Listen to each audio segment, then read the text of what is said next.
विधि व्यवस्था संधारण, अपराध नियंत्रण, पुलिस के नए बढ़ते हुए दायित्वों के निर्वहन, अनुसंधान नियंत्रण और यातायात संचालन हेतु कार्य हित में उच्चतर पद के लिए कार्यकारी व्यवस्था के अंतर्गत लगभग 18,000 पुलिस पदाधिकारियों के पदों पर उच्चतर प्रभार की स्वीकृति गृह विभाग द्वारा दे दी गई। इस व्यवस्था के तहत कार्य हित में उच्चतर पद के लिए हम लोगों ने 28 जुलाई को विधिवत प्रस्ताव गृह विभाग को भेजा था, जिसकी स्वीकृति आज प्राप्त हो गई। आप लोगों को जानकारी दे दें कि सामान्य प्रशासन विभाग के वर्ष 2019 के द्वारा सभी प्रकार की प्रोन्नतियां एवं प्रोन्नतियों पर विभागीय प्रोन्नति समिति की बैठक की कार्रवाई की अनुमति नहीं थी। इस कारण से प्रोन्नति बाधित थी। इस कारण बिहार पुलिस के विभिन्न रैंक में काफ़ी अधिक संख्या में रिक्ति उत्पन्न हो गई थी, जिसका कुप्रभाव विभिन्न प्रकार के पदों के दायित्वों के निर्वहन में पड़ रहा था। सहायक अवर निरीक्षक में 15,000 लगभग स्वीकृत पद थे, जिसमें से रिक्ति करीब 9,367 पदों की हो गई थी। कुल लगभग 60% रिक्ति हमारी एएसआई के पदों में हो गई थी। दरोगा में 7,400 के आसपास प्रोन्नति पदों की रिक्ति, जो कि लगभग 71% है। परिचारी प्रवर में बहुत दिनों से जो सार्जेंट मेजर का पद है, उसमें सार्जेंट की नियुक्ति नहीं होने के कारण 98% रिक्ति थी। पुलिस इंस्पेक्टर में 1322 पद खाली थे, जो कि कुल स्वीकृत पदों के हिसाब से देखें तो 60% की रिक्ति थी। पुलिस उपाधीक्षक में प्रोन्नति से भी लोग जाते हैं और डायरेक्ट रिक्रूटमेंट भी होता है। प्रोन्नति पदों की रिक्तियों को देखें तो 61% की रिक्ति थी।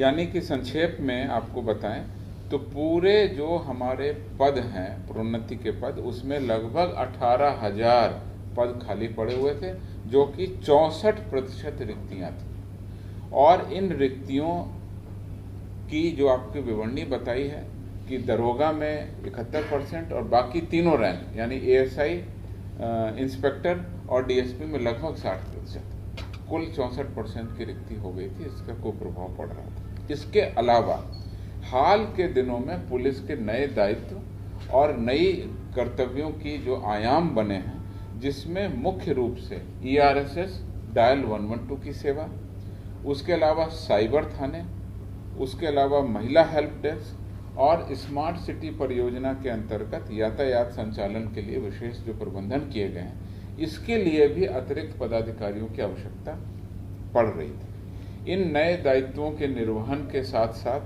जो हमारे मूल कार्य है थानों का, उससे पदाधिकारियों को कुछ को हटाकर इन नए दायित्वों में लगाया गया था।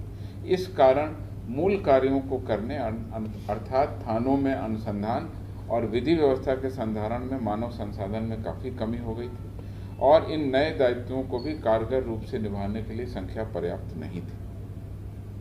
उक्त परिस्थिति से निपटने के लिए वित्त विभाग, बिहार सरकार के जो प्रावधान हैं, उनके तहत कार्य हित में बिहार पुलिस के विभिन्न रैंक के पदाधिकारियों को जो हमारी प्रोन्नति के पद हैं करीब 18,000 रिक्त हैं, उस पर योग्य जो पदाधिकारी हैं उनको कार्यकारी प्रभार के तहत वर्क चार्ज दिए जाने का निर्णय लिया गया है।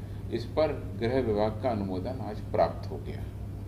इसके कार्यकारी प्रभार के फलस्वरूप राज्य सरकार के राजस्व पर कोई अतिरिक्त बोझ नहीं होगा और जो इसमें शर्तें दी गई हैं वो ये कि नए पदाधिकारी ये अपने वेतनमान में कार्यकारी प्रभार के अंतर्गत नए उत्तरदायित्वों का निर्वहन प्राप्त करेंगे, उसके अनुसार ये शक्तियां प्राप्त करेंगे और तदनुसार वर्दी धारण करेंगे। मैं स्पष्ट करना चाहता हूं कि इसमें जो पदाधिकारी एएसआई है, अगर उसको उच्चतर प्रभार दिया गया है तो सब इंस्पेक्टर का है, तो वो सब इंस्पेक्टर की वर्दी ही धारित करेगा और सब इंस्पेक्टर के पदों के अनुरूप ही उसको शक्तियां प्राप्त होंगी और कर्तव्यों का निर्वहन करेगा। लेकिन वेतनमान उसको जो पहले मिल रहा है वही मिलेगा। और जो हायर लेवल पर जब काम करेगा तो उसके जो डिसिप्लिनरी अथॉरिटी है और उसकी जो एडमिनिस्ट्रेटिव अथॉरिटी है और उसके जो लीगल अधिकार हैं, वह जो नए पद हैं उसके अनुसार जो उच्चतर प्रभार है उसके तहत होंगे। इस प्रभार के अंतर्गत कार्यकारी प्रभार है। इस प्रभार के अंतर्गत कार्य किए जाने से प्रोन्नति अथवा वरीयता का कोई भी दावा न तो वर्तमान में देय होगा और न ही भविष्य में मान्य होगा, और किसी भी प्रकार के उच्चतर पद के वेतन का दावा भी स्वीकार्य नहीं होगा। इसके तहत पूर्णतः कार्य हित में, और जैसा हमने आपको बताया कि विधि व्यवस्था संधारण, अपराध नियंत्रण और पुलिस के जो नए दायित्व हैं जिनकी ज़रूरतें इधर बढ़ गई हैं, जिसमें ERSS, महिला हेल्प डेस्क, साइबर थाना, यातायात थाना इत्यादि जो नए कार्य बढ़ गए हैं, अनुसंधान में भी बहुत पदाधिकारियों की कमी है, उसके तहत हम लोगों को 18,000 पदों की स्वीकृति मिल गई है। इस पर तत्काल हम लोग अलग अलग रैंकों में प्रमोशन देने की व्यवस्था कर रहे हैं, जो कि कार्यकारी प्रभार है। इसको प्रमोशन शब्द कहना गलत होगा, ये कार्यकारी प्रभार है। कार्यकारी प्रभार के तहत उच्चतर पद के प्रभार की व्यवस्था करेंगे। ये करीब 11,000 पदाधिकारियों को हम तत्काल उच्चतर प्रभार देने वाले हैं। इसका आदेश बहुत शीघ्र ही निर्गत किया जाएगा।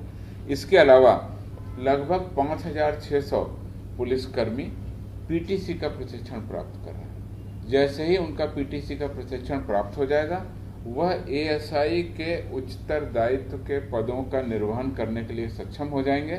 तो इस प्रकार से 11,000 का लगभग अभी और 5,600 का उसके बाद हम लोग इसका आदेश निर्गत करेंगे।